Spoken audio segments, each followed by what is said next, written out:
Bahasa Indonesia tidak ada. Yang ada bahasa Melayu.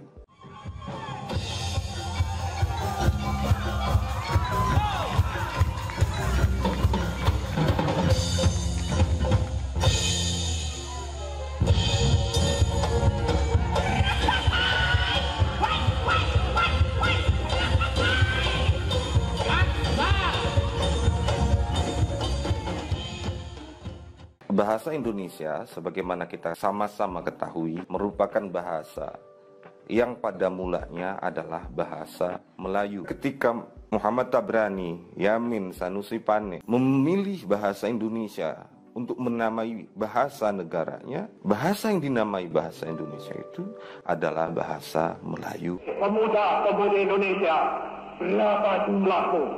Jawablah, kami hanya satu.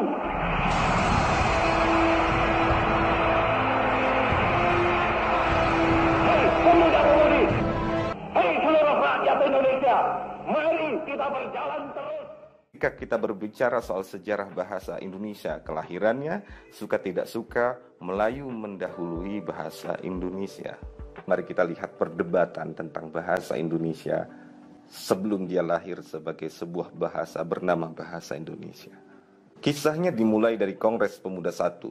Ketika itu Yamin, Muhammad Tabrani, Sanusi Pane, dan membuat konsep tentang bagaimana naskah teks dari Sumpah Pemuda. Itu terjadi pada tahun 1926, tepatnya 30 April sampai 2 Mei. Muhammad Yamin ketika itu mengantarkan 3 butir Sumpah Pemuda.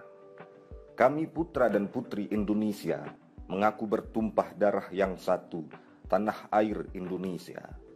Kami putra dan putri Indonesia mengaku berbangsa yang satu, bangsa Indonesia. Kami putra dan putri Indonesia menjunjung bahasa persatuan, bahasa Melayu. 3 butir yang diusulkan oleh Yamin itu disetujui oleh Jamaluddin Adinegoro. Sementara Muhammad Tabrani menolak istilah bahasa persatuan, bahasa Melayu. Katanya, mengapa tidak menggunakan istilah bahasa Indonesia? Yamin kemudian dengan marah berkata kepada Tabrani, tidak, bahasa Indonesia tidak ada. Yang ada bahasa Melayu. Tabrani tidak kemudian mundur dengan pernyataan Yamin. Katanya, saya tahu Anda lebih mengerti tentang kebahasaan, mengerti tentang seluk-beluk bahasa dibandingkan saya. Tetapi tidakkah penamaan bahasa Melayu tidak setara dengan semangat kebangsaan kita? Pandangan Tabrani disetujui oleh Sanusi Pane. Atas dukungan Sanusi Pane itu, posisi pendapat Muhammad Tabrani menjadi lebih kuat.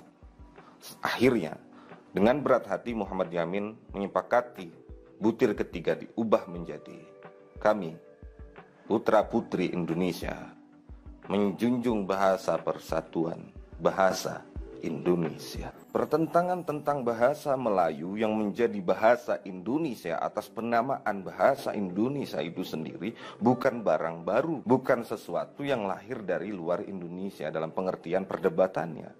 Orang-orang di Indonesia di masa-masa awal kita sebagai bangsa hendak mengajukan semangat kemerdekaan atas semangat persatuan. Perdebatan itu sudah ada. Maka menjadi mengherankan kalau kita hari ini terkaget-kaget. Umar Junus, peneliti bahasa, pengamat, dan kritikus, memberangkatkan pikirannya tentang bahasa Indonesia. Ia mengatakan bahwa bahasa Indonesia lain sama sekali dengan bahasa Melayu. Menurutnya, bahasa Melayu digunakan sebagai bahasa resmi kedua pengantar di wilayah kekuasaan Hindia Belanda.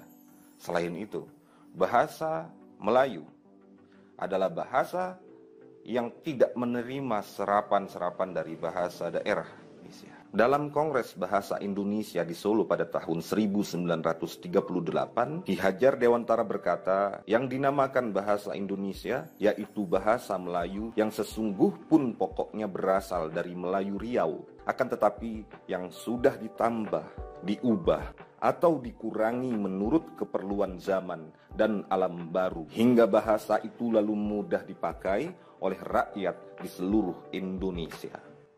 Pembaruan bahasa Melayu hingga menjadi bahasa Indonesia itu harus dilakukan oleh kaum ahli yang beralam baru. Ialah alam kebangsaan Indonesia. Bahasa Indonesia berasal dari bahasa Melayu, Riau. Tercatat dalam sejarah, tak dapat dihapus oleh apapun. Menurut Ki Hajar Dewantara ini, bahasa Indonesia memasuki alam baru, dikelola oleh manusia-manusia di alam baru itu menjadi bahasa yang terbaru. Kita beranjak pada apa yang disampaikan oleh Holly Adib. Ia mengkritik pandangan Junus yang melihat bahasa Indonesia dari perspektif pergerakan. Bahasa yang digunakan sebagai alat perjuangan.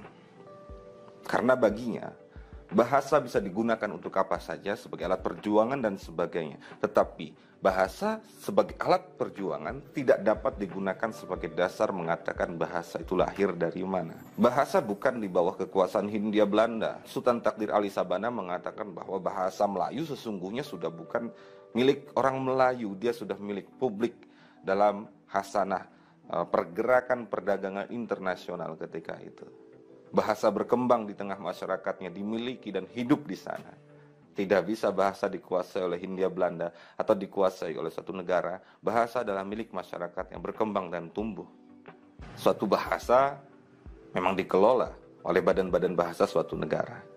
Meski demikian, bahasa tetap milik masyarakatnya. Dan terakhir, Adib berkata bahwa bahasa Melayu, tata bahasa Melayu yang diklaim oleh Umar Junus sebagai yang tidak menerima serapan dan sebagainya, itu terbantahkan dengan bukti banyak kamus-kamus yang menunjukkan penyerapan bahasa Melayu terhadap bahasa-bahasa yang lain di Nusantara. Begitulah pertentangan, perbedaan pemikiran tentang bahasa Indonesia di kalangan kita sendiri.